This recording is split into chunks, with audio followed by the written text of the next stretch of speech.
Ink bottles, some aesthetically very pleasing, but some are more practical than others. Which ones are best? Okay, so this is going to be really kind of based on your personal taste. And I got a whole bunch that I laid out here. So, ones that I think are most aesthetically pleasing. Really, honestly, I think the end goal is to get both. I want something aesthetically pleasing and practical. That's the goal. Sometimes you have to sacrifice one for the other, and I have examples of all of them, okay? First one that I think is most aesthetically pleasing and most practical would be the Pilot Iroshizuku bottles. The ink is expensive, the glass is very heavy, it ships from Japan. It's a trade-off, you know, it is nice ink, but a lot of what you're paying for is this beautiful packaging, the heavy bottle, all that kind of stuff. However, you can reuse these things, so if you use it up, by all means. It's a heavy bottle, so it won't tip over. It's got a nice wide mouth, which is super important when it comes to functionality. It's also kind of tall, and it has a dip down in the bottom, so your nib can kind of sit down in that little cone at the bottom. So it's very usable, even as the ink level gets fairly low. That's one tough thing with ink bottles, and I'll show you some other designs that kind of have that. Pelikan Edelstein is kind of the same way, not quite as tall and thin, so it's not usable quite as deep, but the bottle is gorgeous. Packaging is really nice too, so I just wanted to show that to you. Let's see here, what else have I got? Visconti, also. Theirs is plastic. It looks really nice, but I mean, in terms of functionality, you can like drop it and it won't break or anything. So that's cool in terms of functionality. You may have different feelings about plastic bottles, and that's very understandable, but in terms of its design, I think it's very aesthetically attractive, but also it's very functional because as the ink level gets lower, it contours down. You can still fit your nib down in there, but it allows you to use most of the bottle before you have to go to a syringe or something like that. So that's very practical as well. Ones that start to not maybe get as practical, well, this one's kind of borderline. This is kind of in the vein of the Edelstein, but the Faber-Castell, it's a larger bottle, but it's very like wide and kind of flat. So you can only use about half the bottle before it starts to maybe cause some issues. Then you got to like start tilting your nib in there, or maybe kind of tilt up the thing like that. It is really nice though. It looks really, really nice. And then another one which I forgot to grab, which maybe I have one right here. So I will have to check right here. Here it is. Caran.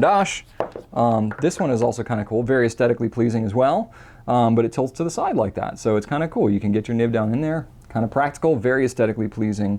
You'll notice like kind of with all these inks, they're very expensive. Like they tend to be more expensive. They come from, you know, some pretty classy brands, which is cool, but you know, to have a really nice custom bottle, it costs money. Like that's actually one of the larger expenses with these ink makers is the bottle.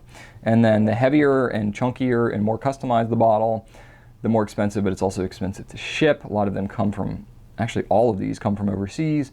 So, you know, you got to ship those and it costs a lot of money in freight transit to get these heavy bottles over. So all that kind of builds into the price, and that's why these really nice looking, also fairly practical bottles are more expensive. And also kind of the key too is a lot of them have wide necks as well, which is also really good. Visconti one is probably the skinniest of all these, but all really good. Now let's swing the pendulum the other way, okay? Some that I think are very attractive, but not as functional. And this would be like my number one stunner here. J.Herbin, I love you. I think your 1670 inks are amazing and your bottle is gorgeous, but it is terribly impractical. I mean, I say that with love because I think it's amazing, but the neck is so small on this thing. There are definitely some larger pens. You can't get it in at all.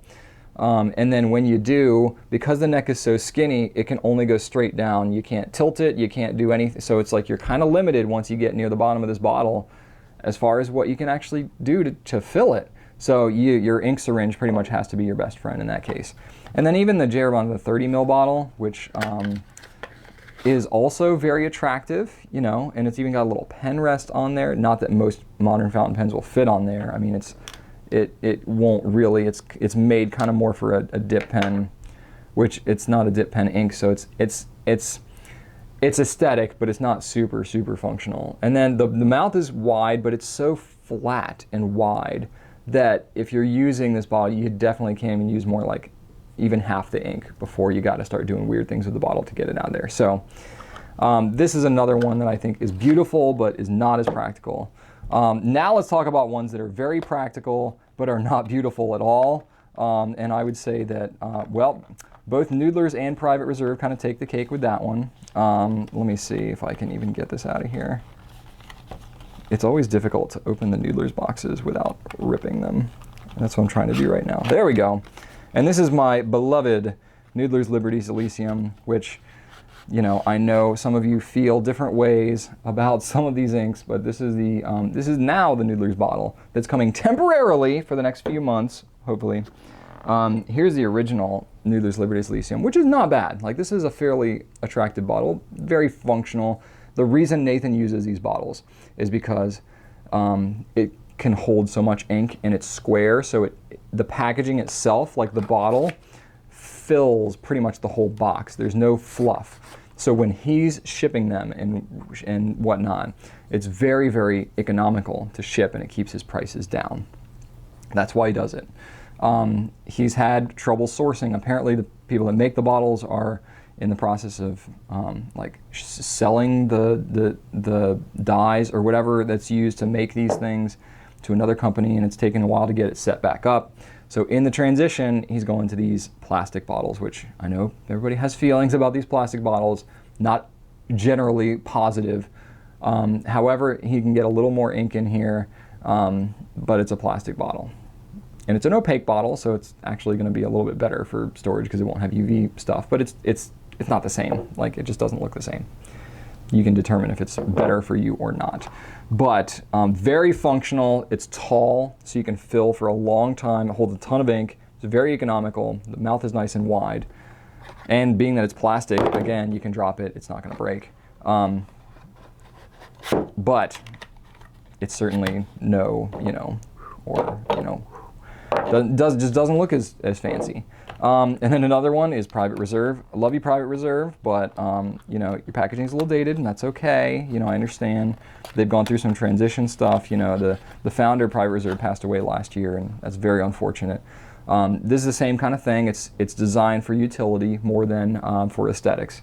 It's just a circular bottle. They actually increase the size of their bottle, so you get more ink now. The mouth is incredibly wide. And it's just, a simple label on there and stuff like that. So it's not as fancy. You're much more likely to put this out on your desk to impress your boss than you will this. But I know most of you maybe don't care about that kind of thing. So it really just depends on what you're going for. There really is no right or wrong. Me personally, I find that there's a trade-off. If you want a nicer, more functional bottle, there's usually a trade-off of price that you have to pay because it's harder to get bottles like this. Or if you get them custom designed, like, I guarantee you're never going to see another bottle like this, it's going to be expensive. It's just going to be expensive. You're going to have to pay. So it's always going to be a trade-off. Life is all about trade-offs. It's a nice little life lesson for you there related to ink.